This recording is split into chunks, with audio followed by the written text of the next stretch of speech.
Fantastic. So, as I said, I'm Daryl Woodhouse. I'm here today to talk to you and hopefully inspire you and give you some great actions around how to work smarter to live happier. And a key focal point of this session is about giving you 8 really simple but high value actions to boost well-being and productivity, either for yourselves as business leaders, as employees in businesses, as entrepreneurs, or maybe if you're in a great place, maybe this is stuff that can help people you work with or who work for you, and maybe people in your family or friendship group, because this stuff around well-being and productivity, it's a massive topic, and if anything, coronavirus has made it even bigger. So the experiences I'll share with you today will include a bit of a personal story to highlight the importance of well-being and productivity, and how when we proactively manage that in ourselves and support those around us with it, actually working less, working smarter, we actually end up having a better work-life balance and achieving even greater results. And I can attest to that myself personally, and then with the clients I've worked with over the years. A lot of what I'll share has come from my career, which the first half started in corporate leadership. So I had a lot of great training and leadership experience there in one of the world's most successful corporate organizations. And then since 2012, I started my first business, which you'll see on the top left of your screen, or top right, Advantage Business Partnerships. Scaled that up into an international success story, and achieved multi-million revenues in the first couple of years. More recently, since scaling up that business, I've got involved in several other companies, and Corona, it's even turned my world upside down, and we've been working hard to innovate and respond positively to COVID, and making what I do more accessible to more people. So one of the things I've done is I've just soft launched an app, a mental fitness and productivity app. It's the world's first app that takes users on a really simple to follow journey that helps them to make decisions and achieve a greater work-life balance. So effectively working less whilst actually improving your business performance results and productivity. So there's some really great stuff in there, and some of the advice, the successes that I've had over the years with providing this advice to others through keynotes, through one-to-one coaching, through group programs. I'm going to be sharing some of the best advice from that today with you. So stay with me. I really hope you're going to get some benefit from this. Also, because I always forget, if you do want to talk to me after today, if you want to reach out or follow some of my work online, you've got my email address at the bottom of the screen here, and my personal website. If you spell my name right, I'm not hard to miss. I'm on all the social media channels. I'm on YouTube as well, with over 50 videos which are free. There's no ads, and these videos are packed with actionable advice and motivational messages around work-life balance, productivity, smart strategy, mental health awareness. I do a lot on that as well. So look out for those and come and say hi. And there's also a competition that I put out on LinkedIn this week as well, where you can actually win one of 10 coaching programs with me around achieving better success, work-life balance, maximizing your business productivity. So if you like the sound of that, even the best need a helping hand, as I always say. So check out that competition on LinkedIn. Let's get into some really good stuff then. As I started to mention, we're going to be going a bit deeper on well-being and productivity, why we must do more about it and how. And I'm going to be sharing you from my own personal experiences why we are all vulnerable to poor mental health, how to recover from burnout, or ideally spot the signs to avoid it altogether in yourself or those around you. We're going to look at what great mental fitness looks like and how to get it. And that kind of takes us into the final, most important piece of the 8 actions to reduce stress, improve work-life balance and business productivity. And this is a guarantee from me to you. If you follow my advice, if you listen to the talk, if you make time in your diary to follow through with what you hear, what you learn, some of it might just be useful reminders. You might know some of this stuff, but you're not applying it regularly to maximize that work-life balance, to reduce stress at work, to boost your productivity and performance. And my guarantee to you is that these are the things you'll be able to achieve if you listen to my advice. Plenty of awards, testimonials, case studies to prove it as well. Just check out my LinkedIn for more.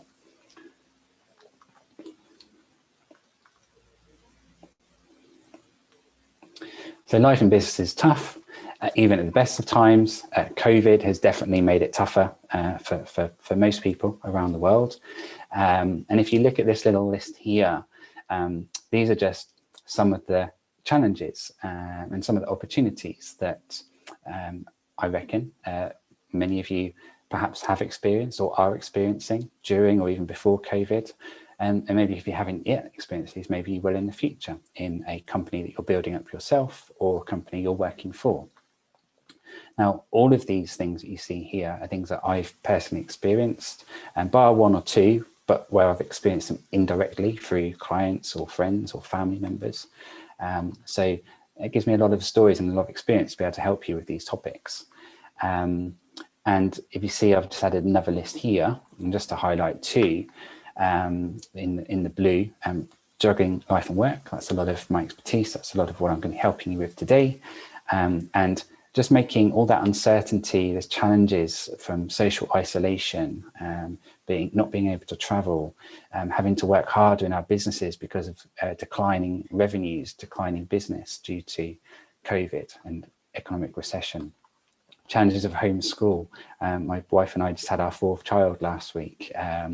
And earlier this year, we had assisting 3 children off school for 6 months while we're trying to, do our jobs and run our business at the same time. It was really hard, and I know I'm not the only one that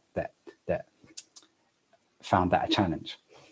Now, the orange point here, you see, a supplier going bust. That's an interesting one for me.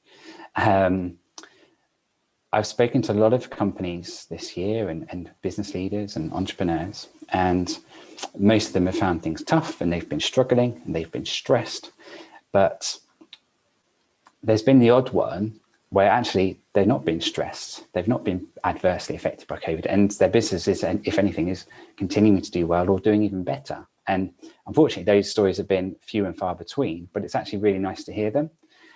Because I wouldn't wish struggle or stress on anyone. However, I've also had a couple of conversations this year to highlight where I remember at the start of lockdown, there was a business that I spoke, or business entrepreneur that I spoke to, of quite a well-established scale-up business. And they weren't affected in their business, and they weren't worried, and they were really confident about the future. And I was like, wow, yeah, great, fair play, well done. I got a phone call about a month later, and their main supplier that was key to them then supplying their customers with various products and services, that main supplier went bust, went into administration. So all of a sudden, that company that was bulletproof, it was fine, was not fine because of a situation out of its control. So just be aware of that. Don't be too confident if things are going well, and making sure you have, for instance, a plan B and plan C with suppliers, not to be too overly reliant on one key member of staff or one key customer or one key supplier. There's a really important lesson there, whether we're in recession or not. This is a bit of best practice. And there's one thing I'll just add to your screen here: bad luck. Even with the best planning, the best advice, the best team, the best intentions, sometimes it doesn't go to plan. And there are things out of our control, like coronavirus. Who could have predicted it? Who could have predicted the impact it's made? And just don't be too hard on yourself. Sometimes if you've planned your business, you planned your job really well, you've planned life well, and bad luck catches you out, it's normal and it's common. However, if you apply the principles and the actions that I'm going to share with you in a moment, if or when that bad luck next strikes, you'll be able to cope with it better, and the damage will be less. So I'm trying to help with some sustainability, some longevity side here as well in my advice. Now, a lot of people look at my career history on LinkedIn, they see my awards, they see the titles that I've had, they read my highly rated book, Creating Disadvantage, and so on.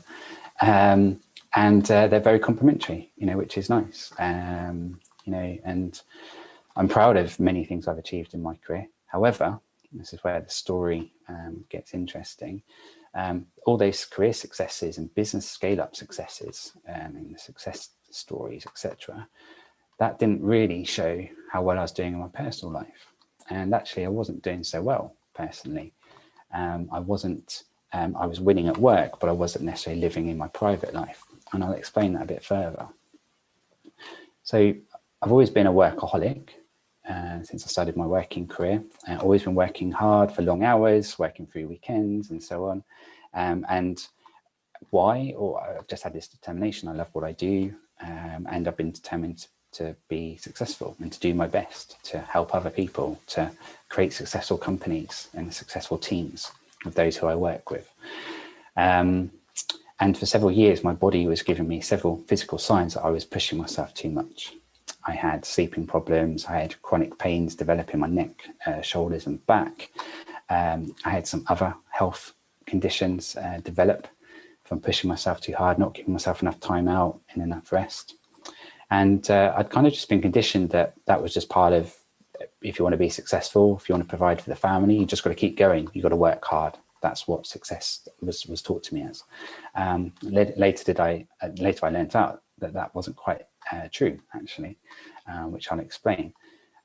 So I kept on going. I ignored the signs from my body and kept going. And in 2016, an unexpected event happened in my private life, a tragedy, which had which kind of created several other knock-on effects, turned my life upside down in a bad way and put me into a very bad cycle of burnout and depression and anxiety. I lost my self-esteem, I lost my confidence, my physical ailments got a lot worse as well. And it took me quite a long time to come back from that.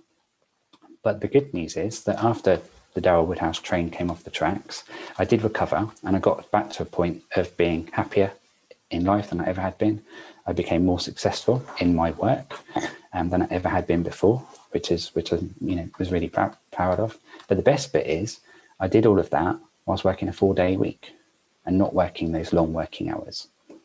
And it wasn't just one thing that I did to get back to that place, to get back to an even better place than before. It was several things, some of which I'm going to share in the 8 actions that I'm sharing with you today. So stay tuned. But that backstory is important because I want you to take me as a warning sign, learn from my mistakes, learn from my successes as well. And don't enable yourself to get in the same situation as I did by not living your life and not having a good balance, by not working smartly and looking after your mind as much as you look after your career or your business. So now we move on with a quick message on mental health, which is all related to this. The official definition of mental health is as you see on the screen here. And mental health can be a good thing or a bad thing. We all have mental health, but there's a stigma, an historic stigma, that mental health generally is a bad thing. And that's not quite right, because you can have good levels of mental health and it can change from time to time as well. Sometimes it can change from day to day. There's also different severity levels, which you might well know. Now, I like to talk about great mental fitness because it's got more of a positive assumption around it. And there's a few different definitions of great mental fitness, and I've kind of drawn on those to summarize in my own words, as you see on the screen here. A state of well-being where we can recognize our potential, cope with natural stresses in everyday life, whilst working productively and living happily, growing our businesses, doing well in our jobs, progressing our career, and bringing up a family or having a great social life, whatever it is that we want to do. That is, in essence, what great mental fitness can look like. And some of you might be thinking, oh, I'm already too busy. Why should I do more about mental health? Well, if you're feeling that you're too busy and you're in a good place already, your mental health is good, your well-being is good, you feel that you're highly productive at work, your business is growing in the right direction, that's fantastic. And I'd love to hear from you as well, because maybe there's some best practice that I can learn from you. But today, this talk is not all about me or you. It's actually about everyone. It's about your colleagues, your suppliers, your customers that you are perhaps partly reliant on and who are partly reliant on you in different ways. Maybe it's about your family, your children, your friends. Maybe they might need your help at some point. Maybe they might need some of your superpower to help them, especially when you consider these stats that I'm about to share. So when I had my burnout and I was working out my recovery, I was reading up a lot more on mental health to learn and understand it more. I was getting therapy from a professional to help me understand what had happened and where it all went wrong and how I could rebuild. And one of the things I learned was that 75% of mental illnesses start before the age of 18. Now, then I learned about relational trauma. And I learned that from being severely bullied at school, from primary age right through to the 2 secondary schools I attended, I learned that the way that I reacted to that bullying in my young adult life later on was to become more determined and to be more ambitious, to prove that I wasn't a loser, to prove that I could be successful and that I had some value. And that's what had been driving my workaholism all those years, but I never knew because I didn't know about mental health. It had never been identified. And since learning that, I could then learn how to better manage those traits that I developed, to manage my mental health better, my well-being, my productivity, and to be able to help other people to be aware of these things as well, because relational trauma is really, really common.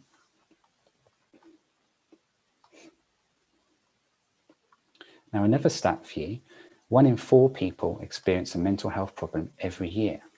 That was a prediction before COVID. So my prediction is that when this survey is next done, the statistics can be even higher. More people are going to be experiencing mental health problems because of the social, financial, emotional anxiety caused by COVID in many ways this year, the economic recession and so on.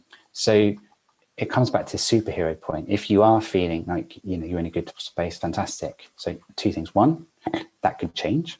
As I shared with myself, something you didn't plan for, something unexpected.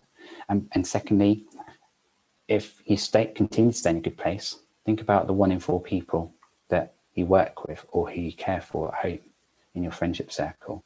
And learning to be more aware of this stuff is how we can help each other and can have each other's backs. But the best bit, for those of you who are super business focused, you can actually enjoy up to 800% return on investment for investing in employee well-being and productivity. So it's actually a financial no-brainer, as well as, most importantly for me, it's about doing the right thing for your people.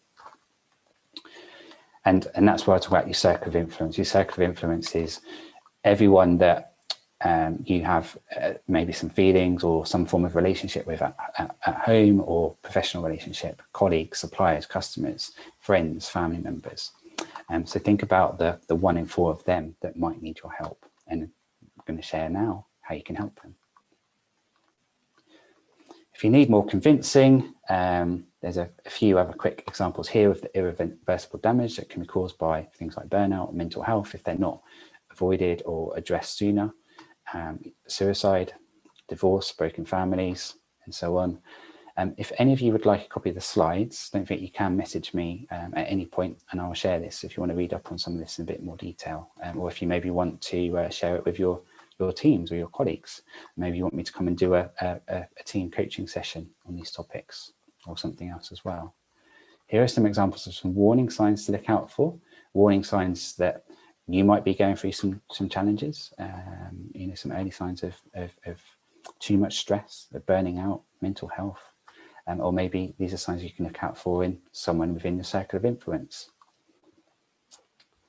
And I've just highlighted in blue there, even when we're in a remote working environment, we're reliant on seeing people through a Zoom. These are cues you can spot just by making conversation with people, by checking on them, asking about their plans for the weekend. It is a complex topic, but you don't need to be an expert. There are experts out there that we can go to refer someone or to get help for ourselves. But what is important, just to have a high level awareness and to be able to spot signs of struggle in someone and then to be able to reach out and help them.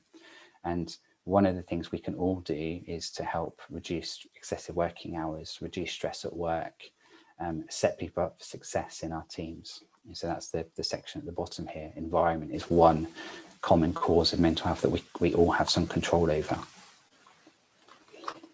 These are some signs of what great mental fitness looks like. We've got this in my team, but not all the time. We're not perfect, and there are good days and there are bad days. So this is just something to aspire to, and you'll get there most of the time. It's a really good place to be. Let's do some actions. Number one, feed your brain. This is a really great way to be proactive about your well-being and your mental health. Blueberries, pumpkin seeds, fatty fish, dark chocolate. Make sure these are part of your regular diet.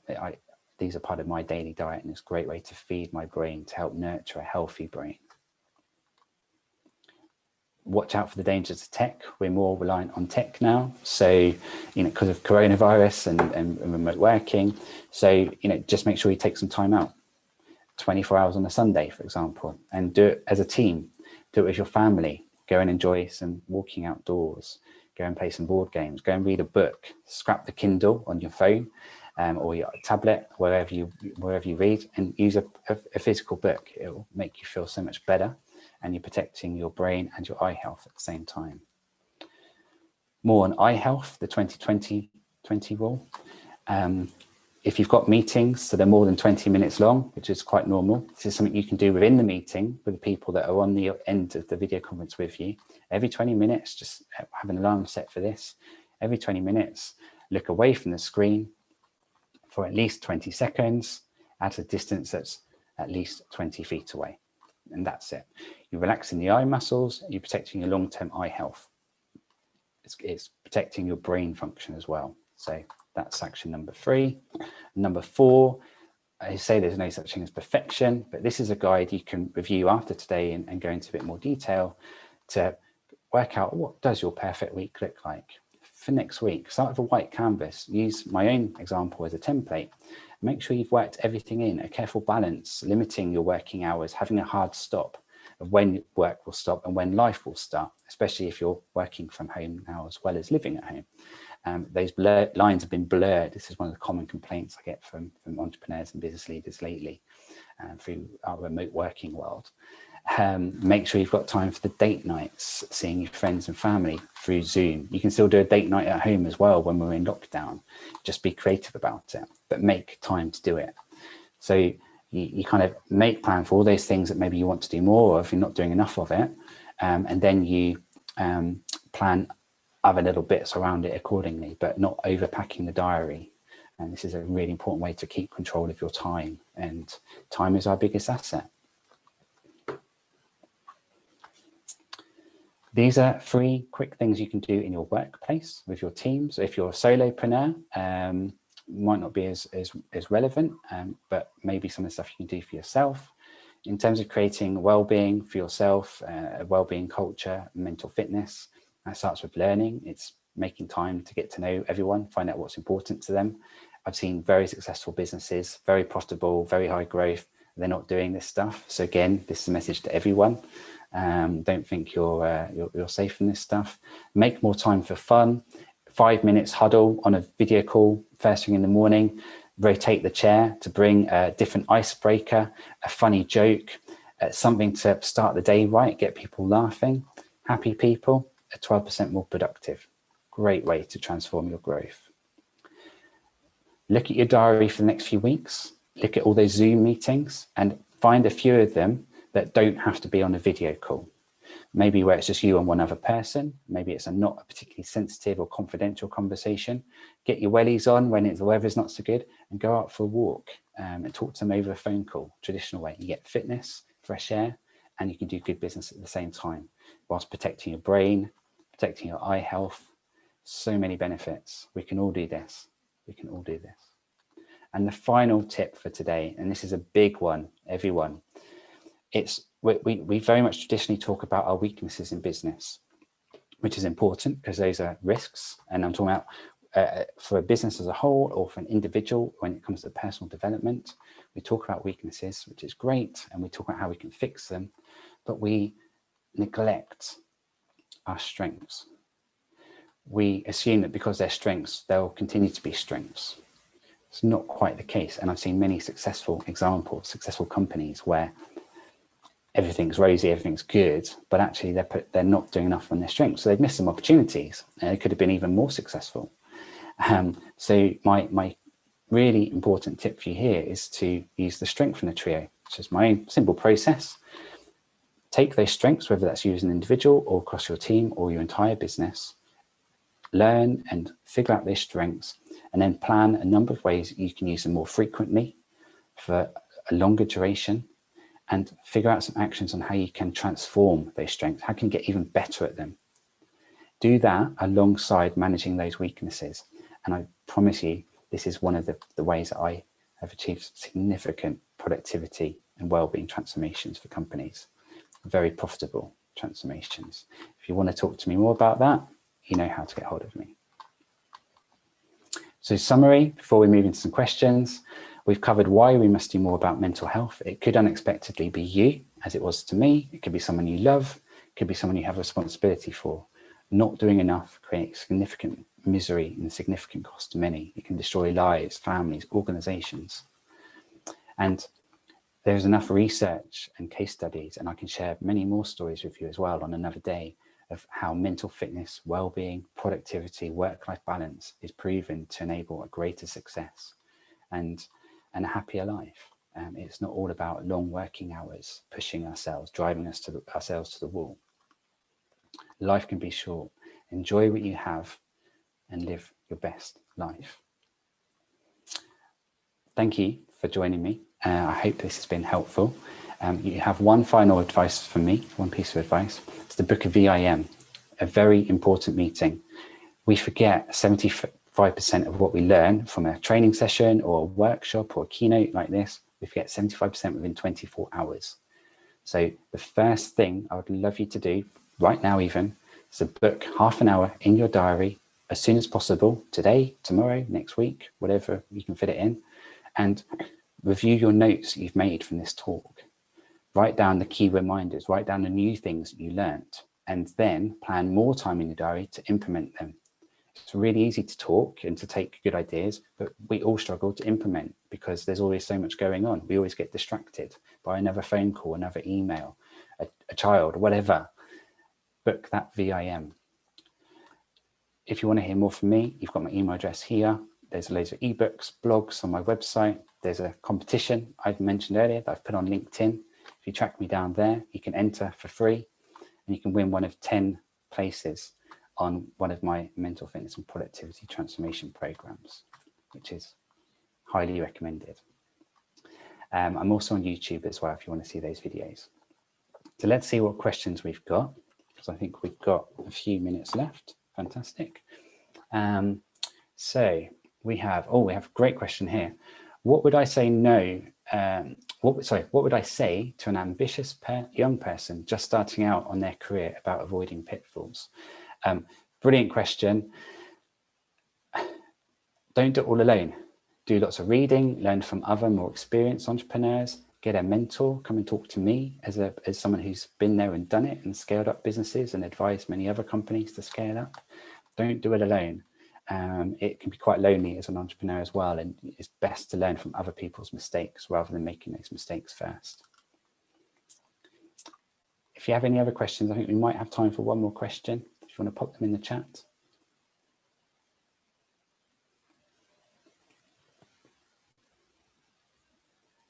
No, I think we're good. If any of you had any questions, again, that you'd be more comfortable talking to me about privately, please get in touch. I'd love to hear from you, and best of luck. I'd love to hear your feedback at some point too. Take care.